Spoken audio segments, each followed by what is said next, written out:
Welcome to the Culture Docent with Dr. Carr, where real stories spark real change. Together, we'll break down culture, leadership, and inclusion and rebuild them into something transformative. This is where conversations become movements. This is the Culture Docent. Hey, y'all. I am Dr. Carr, the culture docent, here to help you navigate and curate the experiences you want to have. So, this is episode 2. I'm so happy you joined us for episode 1. We had a great time.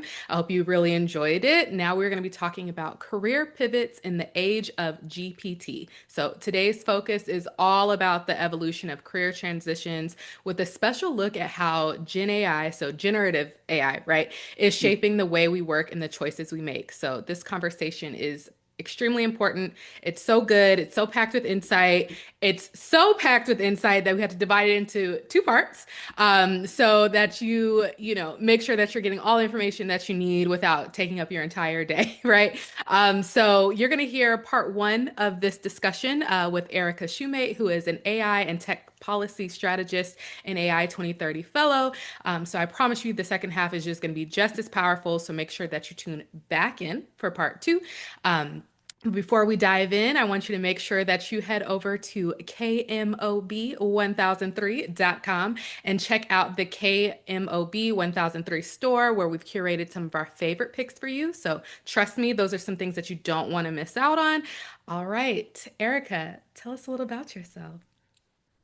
Awesome. Yes. Hi. So excited to be here on your podcast and looking forward to the conversation today.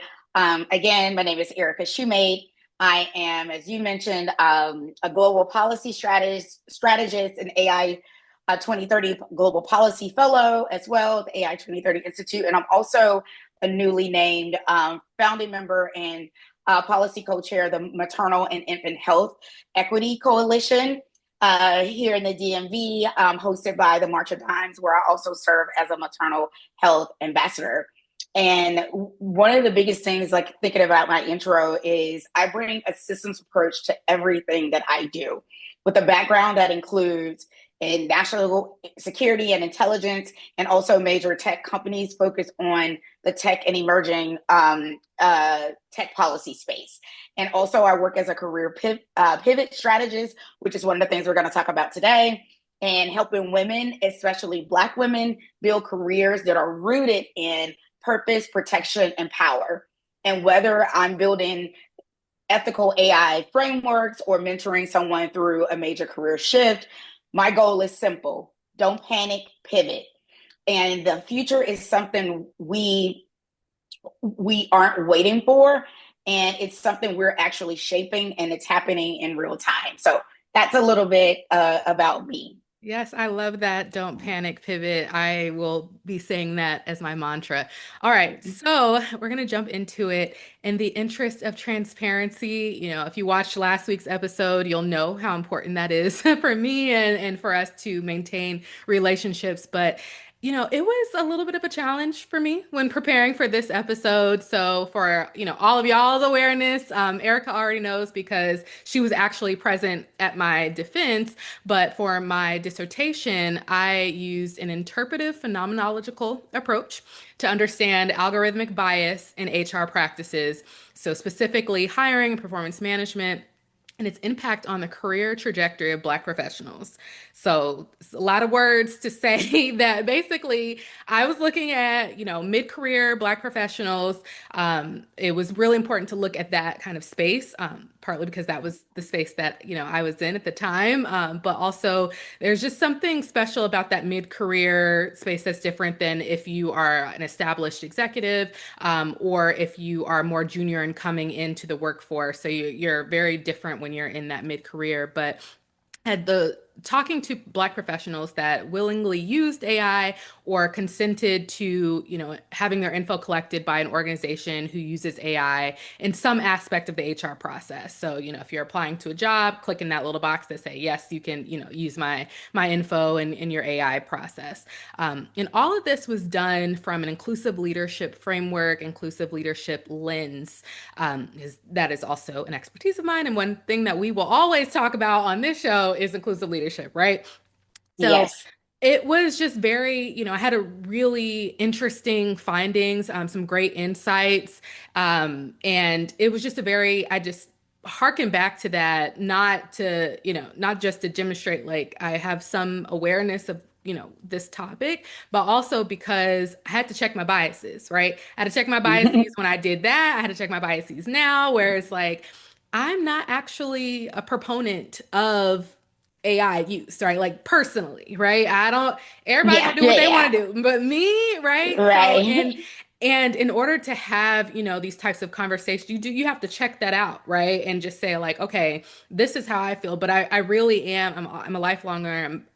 Lifelong learner and very open-minded, of course. And so I always want to hear other perspectives. I want to educate myself because when information changes, you have the right to change your opinion, right? And like Absolutely. you should You have that should change your insight. opinion. Yes. And so Where are we now? that's really what I wanted to do and make sure that, I didn't bring all of that extra in for me, right? And so also, it is Gen AI, right? Like we are talking about generative AI. We're not going to be talking about all the other things, but generative AI for this conversation, right?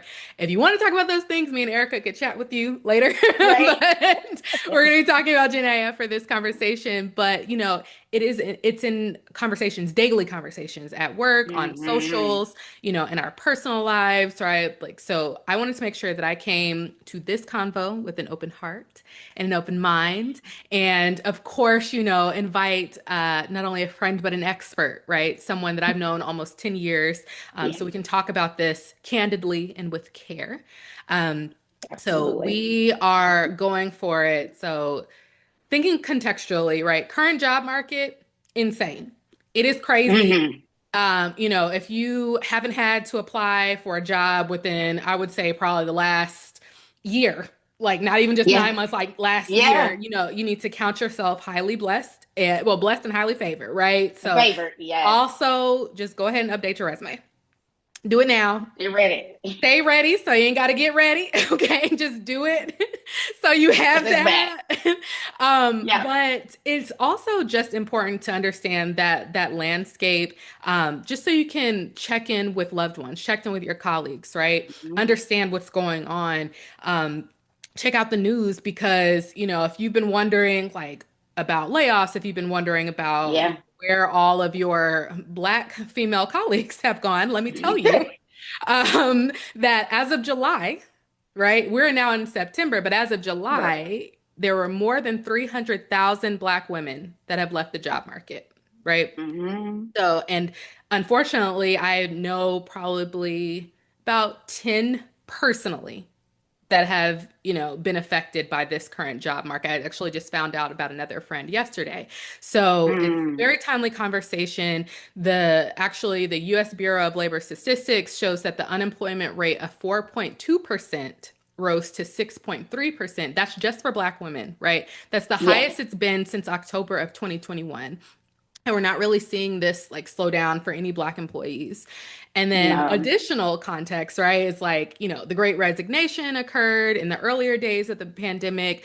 We did start to see a little bit of that level off in 2023. But during, that time, that really opened the door for businesses to start thinking about automation, right? And that is one of I would say, a catalyst, right? Like it was already kind of Yeah. working in the background, but that was definitely a catalyst for like this boom in robotics and in artificial intelligence. So, all of the Absolutely. technologies that were primarily relegated to like research centers and technologists, right? Like all the scientists that were doing that stuff, or all the nerds like me that were learning about it, right? Now it's available to the general public in like this myriad of ways, right? So Hmm. if we're thinking about us for like organizations, and again, this show is always about, whatever industry you're in, whatever step you are in your journey, right? We don't have a preference for like if you're in corporate, you could be working retail, like all of these topics are definitely of use and valuable. And so when I'm thinking about all of these ways that people are using AI, right? Like you could be self-employed, you could have started an entire company, that is Yeah. based on AI or bringing AI tools, to specified markets, right? Um, folks are using it to tailor resumes, to do cover letters, helping applicants navigate the ATS, so the applicant tracking system. And that's really only highlighting, the uses for prospective candidates, right? So organizations, Yeah. of course, have access to this AI as well. So, hiring teams, the IT shop, whatever, right? Like they all have Mm-hmm. this ability to be able to use AI too. And so we have AI kind of coming on both sides, good or bad, right? That's Or kind of what it is. indifferent, That's where right? we're at, right? But I would love for you to tell Mm-hmm. me, what you've personally been seeing in this job market over the last 5 years, share a little bit about your own career pivots, and then, what have you Yeah. personally found to be the most valuable in your career pivot in incorporating the use of emerging technology? Yeah. So, as you mentioned, Dr. Carr, about this kind of transition, like over the last 5 years, we've seen it all, right? So, we head into the pandemic in March of 2020. Things are shutting down pretty rapidly. Everyone is being asked to work from home, who can work from home for most corporate environments, right? We know that there are some essential workers that still, healthcare, that still have to physically go in to be of service in their professional roles. And so you see this rolling out, and then to your point around like the great resignation starts to then happen, because what you're starting to see is initially you have a lot of corporate companies, even government at the time, being able to work home where you can, short of you being in like very sensitive classified environments. And then you also this return to work, because now a big part of the population is starting to get vaccinated or are vaccinated, round one, round two. And now it's like, okay, you need to come back to work, because the business economy around a lot of where these headquarters are for certain corporations are being impacted, because no one is going to lunch, right? No lunch, no happy hour, any of those things. And so then you got people like no more, particularly a lot of women. We also have this sandwich generation that's happening. And so you have caregivers, like they're not all the time women, but majority of the time they are women, right? And whether that's a caregiver to a parent, someone in your family, or it's a child, things start to really shift for folks who have this responsibility. And honestly, on top of that, you have people that are also equally burned out. And so you see this great resignation that's happening. And then around that end of like, as we get into like late spring, late summer, early fall, you start to see the layoffs in tech start to pick up tremendously, right? And it's catching people by storm, and it is becoming a whole ordeal, to the point it is taking, when the layoffs happen, people aren't able to still get jobs 6 months later, a year later, 2 years later, 2.5 years. Like I know people who were still in the job market 2+ years later, like either underemployed or unemployed. And now you're seeing companies where if you are seeing layoffs, it's not necessarily because of their profit margins or, year over year data you're looking at it. It's just because companies have made a business decision to be more lean due to somewhat automation, not all of it, but some of it is automation. Some of it is this anticipation of we are shifting where we're making our business impact. And needless to say, though, it is impacting people's households. And we also know, exactly to what you said, Dr. Carr, that Black women, like there's a lot of federal government workers being laid off very indiscriminately in many ways, right? But we also know that Black women, unfortunately, are bearing the brunt of these extreme and rapid layoffs, whether they are, legal, not illegal, all that stuff. It doesn't matter. People are laid off and they're not getting checks, don't have insurance, or some people have done the deferred resignation. What we see happening, and I want people that are listening is to know that a lot of this job market loss, particularly for the Black community and particularly women, and we know that historically in the Black communities that women are also the most educated across any demographic. So you kind of layer all these things on top of like today, September today. And so if you are here in the DMV, or if you're not, a fun fact I should share is, did you know that the two wealthiest Black counties in the US sit right where I actually live, the DMV area? And so you have Charles County, Maryland is number one. You have Prince George's County, or PG County, is number two. And PG County kind of held its own for a long time as number one. And so if you think about that, and you think about the federal government being made up of over like 18% or so of Black people in general, and then about 12%, 12 plus percent are made up of women, none of this is by coincidence. This is all intentional. And so that really brought me to exactly what you're talking about. Like, what are we seeing?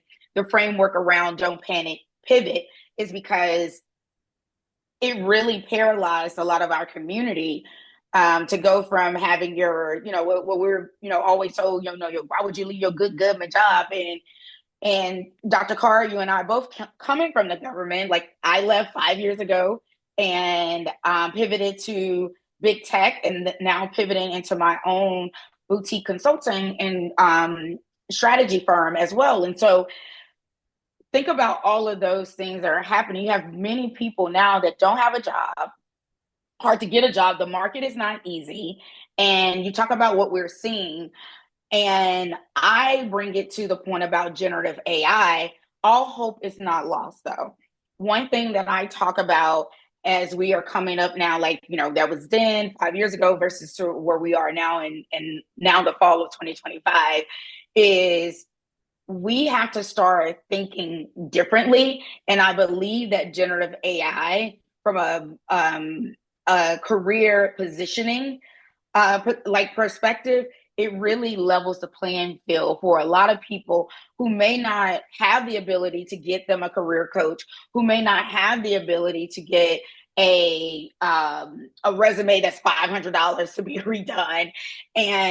And now you can use some of the GPT that are out there and really be able to hone in on your skills, and beyond just, making your resume prettier, making your LinkedIn more optimized. You are also able to then think about what skill sets that I have or do have that are transferable, that I can create my own income from.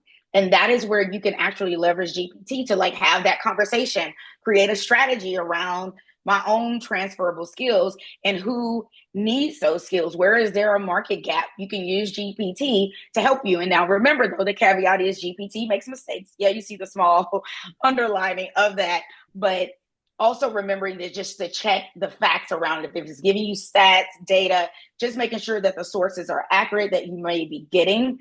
But that is one way I kind of see the trend changing. You're seeing a lot more people now using GPT to, as you talked about, this resume updating, but it's all about, there should be some healthy skepticism around it. I also say that I think it is so important that all of us at least attempt to interact with this generative AI, just so that you understand how it works versus your assumptions of how it works, how you think it works. And as someone who is neurospicy, neurodivergent, I also believe that for me personally, it allows me to get all of my thoughts out like GPT does. And I'm a writer, but it also helps me to streamline my points. And if I'm kind of getting away from my point, it kind of helps to reel me back in. And so those are some of the things I think about. And I also bring the lens coming from national security and intelligence. Those things never leave you.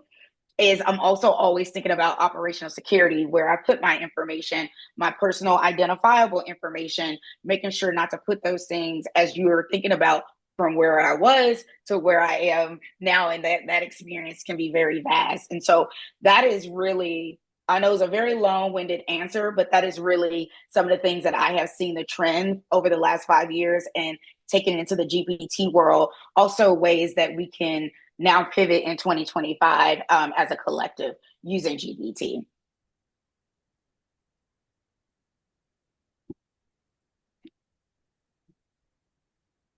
All right, welcome back to episode 2, Career Pivots in the Age of GPT. In part 1, we began, exploring how career transitions are evolving with the rise of generative AI. And so those insights were, of course, extremely valuable, and we wanted to keep that conversation going. So what you're about to hear is part 2 of my discussion with Erica Shoemate. So if you thought that first half was extremely powerful, you will find the second half just as deep. Definitely just as packed with these key takeaways and this perspectives. And so before we dive into part 2, don't forget to visit KMOB1003.com and check out the KMOB 1003 store, where we've curated some of our favorite picks just for you. That's it for today's episode of the Culture Docent with Dr. Takeisha Carr. We'll be back next Tuesday. Don't miss it. Questions or comments? Email tcd@thelkinstitute.com. And don't forget, check out our curated store at KMOB1003.com.